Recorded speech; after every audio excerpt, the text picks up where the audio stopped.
Wow. Talk about the no lift there with Haig. As now we're under caution. Witt and Johnson mandatory damage repairs as a result of the incidents here. And now, on top of the potential, how many laps do we get here? We might only get a lap here. That would be my opinion is that we would get one, maybe two. I think if you're Jose to take a look at the replay here. This is with Eric Hag. Now, I will say this. We've gotten information from spotter Nick Hunter tonight. The caution apparently didn't come out until Witt stopped at the racetrack. I won't give my opinion on that one because I definitely would get in trouble. Yeah. See some of the contact there, the checkups. So it was another car with a similar paint scheme part, and it seems in the initial situation that included Allen, but still. Big time for the caution. No one electing to pit, and Jose Acosta 3.5 minutes away from his first ever PRL victory. You know what? Actually, I will. I'll be politically correct on it, but I'll be honest. I don't like when drivers stop on the racetrack. Granted, I don't know if the 26 had a meatball, if he still couldn't steer the car, but don't stop on the racetrack. You cost your fellow competitors that opportunity to race for the lead. We did not know if Pat Harvey was going to get around Abner Acosta. Now we might not get to know if the 67 and the 5 are going to fight it out. That's not fair. I think the caution was going to come out regardless because of everything that happened down in the grass. No, they saved it. They still saved it. They were driving through the grass. I mean, we only saw one driver slide into the grass. That caution went that came out on the grass part of things. When you stop on the racetrack, it's the same thing we saw in the Xfinity Series at Talladega. You cost a lot of people around you the opportunity to race for that position. You know, we had a checkup that happened in the front. Me and Doug had a good run. We had a chance to go make up 5, 6, 7 spots, potentially get a race win, and race it to the finish with 5 minutes to go, and we lose that opportunity. Granted, we all love to see a guy like Jose Acosta get his first win of the PRL. But I also want to see what Abner and Pat can have. Does Trent Dinkle have the speed? Does Joshua Daniels have the option to go to the third lane and make up some hay? Don't cause a caution just because you can.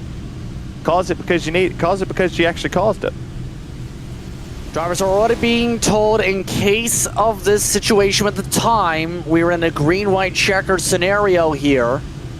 And already, Abner Acosta trying to congratulate Jose Acosta. The time, we're looking at 1 lap on the clock. At best. By the time we're we not make it looking. around. We're not looking at more than a lap. I mean, when we come around, if we take the 1 to go here, it's a minute 35.950 around this racetrack. Yeah, you're not. And look, he's smart. I'm not saying Jose is doing this intentionally, but he's making these pace laps long, son. And I mean long. And what'll happen is on the 1 lap shootout, they'll line up, whatever flag, it's going to come white flag. So let's see. Pace lights go out, okay?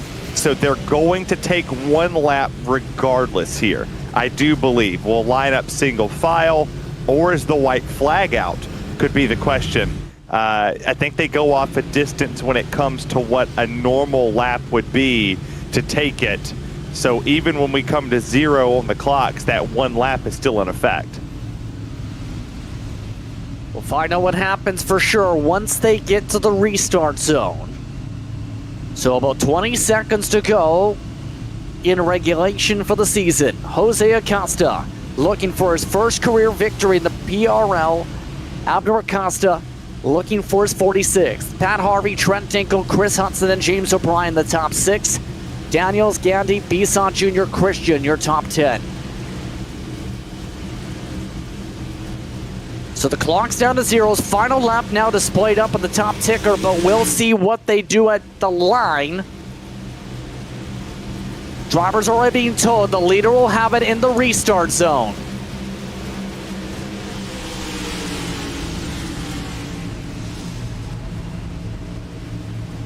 Jose Acosta with the biggest restart of his season.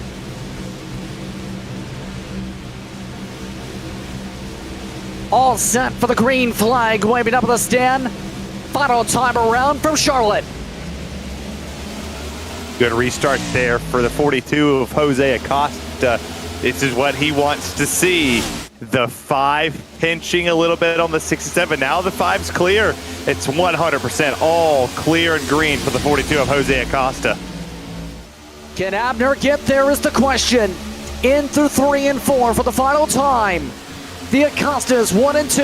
Jose making lots of progression all season long. Holds off Abner Acosta coming to the checker flag. Jose Acosta with his first career PRL victory. Acosta second with Tinko in third. That is massive for the Acostas, the fact that they can go 1-2.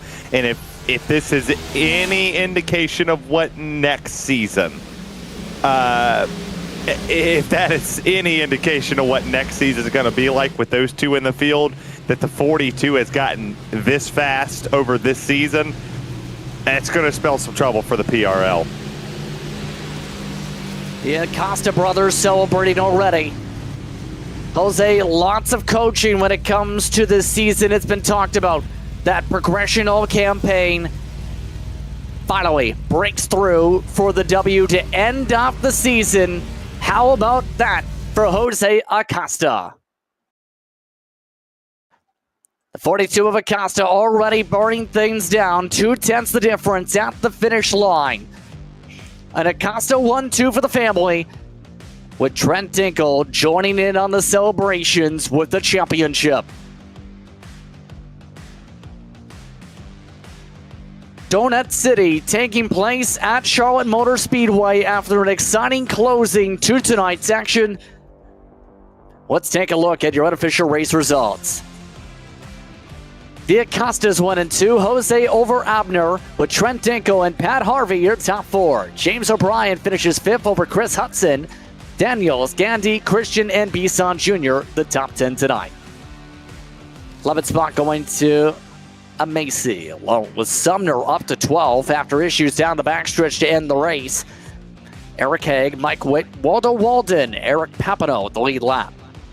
After a crash to bring out the final caution, Ken Allen still holds on 1 lap down in 17th. Medina, Pruitt, Callahan amongst those multiple laps down.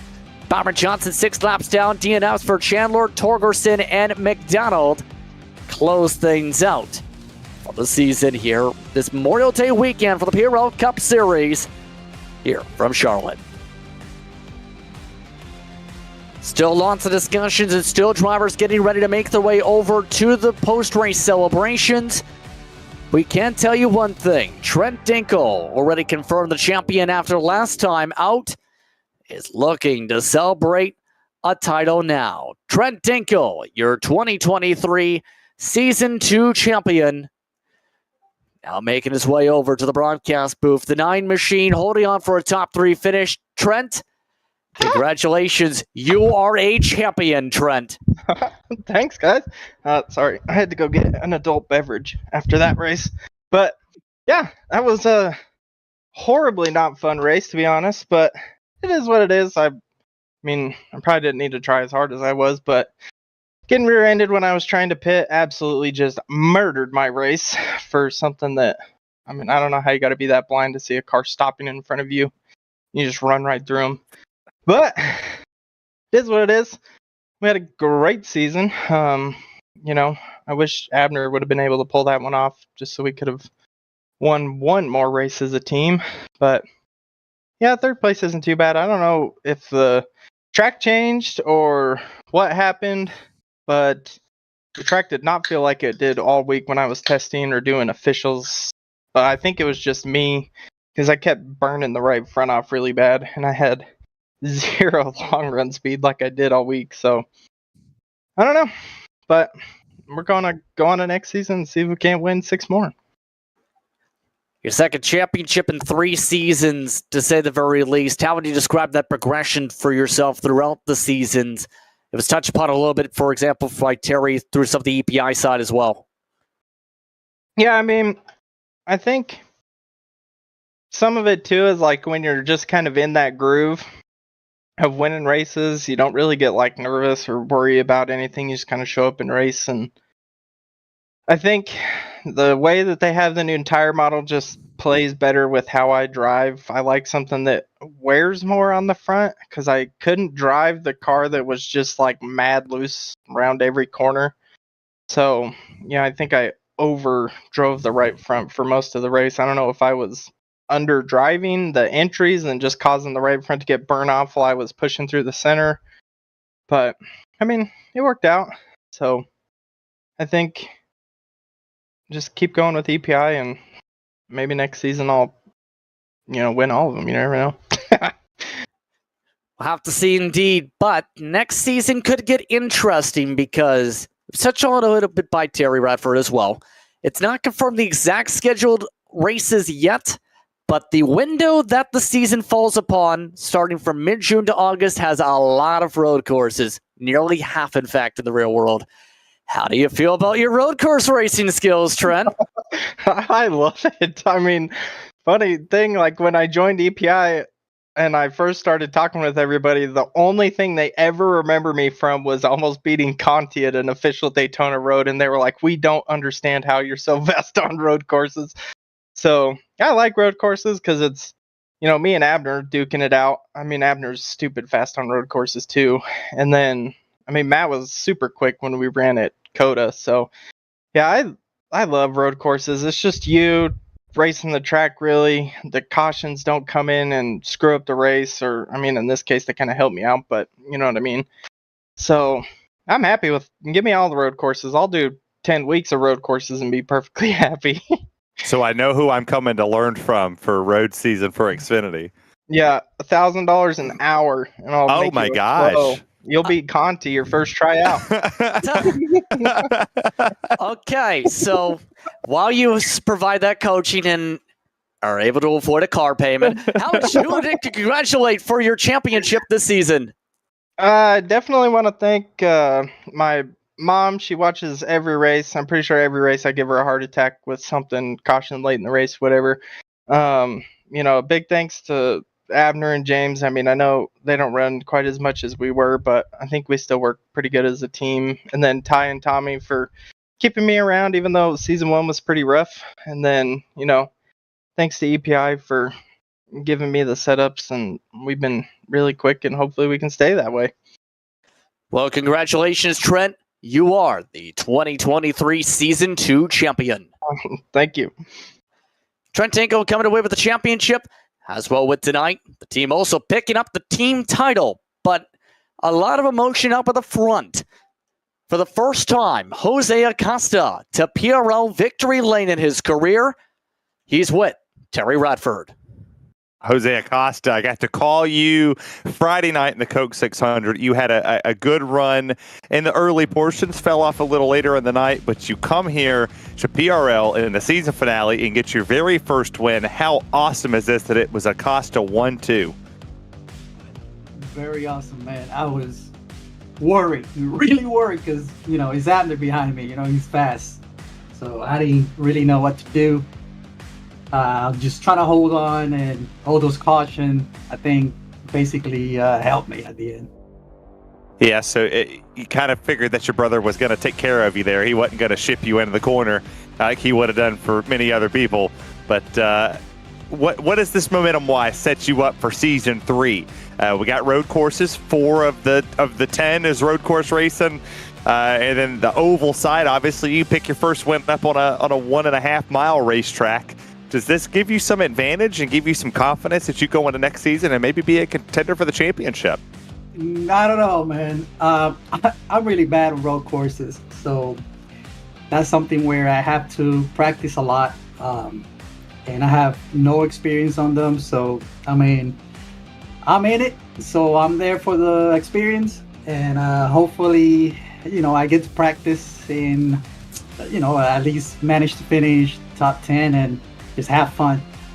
Well, I guess my last question's got to be, because I can't get your brother to coach me. Is your brother coaching you? He's not. No! What do you mean he's not coaching you? You know what? I should expect at least a free session or something like that, but not even. We've been talking. We even put like, okay, on Mondays, at 9, we're gonna, set it up, and we did, but he never available. What? Man, that's crazy that your own brother won't teach you what he's got. But that's wild. I guess you got to have to fork out some cash. Trent said he's $1,000 an hour, so I don't know how much Abner costs. Yeah, I don't know how much Abner costs, but he might be well worth the spend. Congratulations, Jose, on your first win in the PRL. It's a pleasure watching you all season, and I hope you have the same success next season and we roll into season 3. Thank you, man. Thanks, sir. That's Jose Acosta, race win number 1 on the 2023 Season 2 calendar. Just to prevent it, Abner Acosta, the younger brother, finishes P2 this afternoon. Yes, indeed. Abner, very strong run for you tonight. How are you feeling? A 1-2 for your family. What was your reaction when you had Jose come across the line, pick up his first career win the PRL? Yeah, no, we're very happy for him. I mean, if I have to lose to somebody, might as well be him. And he was super strong. Honestly, I think it was the first stint or start of second. I see him just catching. I'm like, what's happening? How is he catching? So, I mean, I definitely did not need the yellows. I don't know if he made a mistake mid-race or something, but those yellows at the end just killed me. I had a very good gap. But yeah, no, very happy for him. If I had to lose to somebody, it was definitely going to be him. That's good. Still a strong season, nevertheless, because of how tight things were coming into tonight for that battle for second in the championship. You're right in the thick of things with everything else going on. That kind of took towards the back seat with the battling going on. But how would you describe this campaign? Private label, team hype, another team championship as well, with Trent Dinkle picking up the driver's champ. Yeah, very happy with that too. Just because last season we went open, and I felt like we definitely struggle a lot with the stats, so we weren't there. And I think Trent was also thinking sort of like a season off. So obviously Trent dominated. He's put in a lot of practice. Always gave the team all the information of all the stints that he did. So props to him. He basically carried the whole season, and the sets that we use this season, they're definitely a lot better. So that helped a lot. So I'm glad we took the team championship again. Well, I will touch upon one thing. Terry did ask about the coaching with you and Jose. Apparently, you've never coached him yet. He said you've set a date and are never available. Yeah, so he learned, like, it was kind of like in the back scenes. Like, I started coaching, like, the last 2 months or so, or I just started coaching here and there.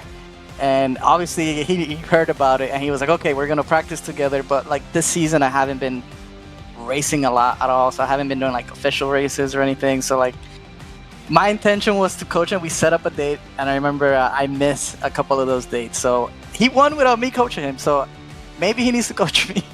I don't know. We'll see, indeed.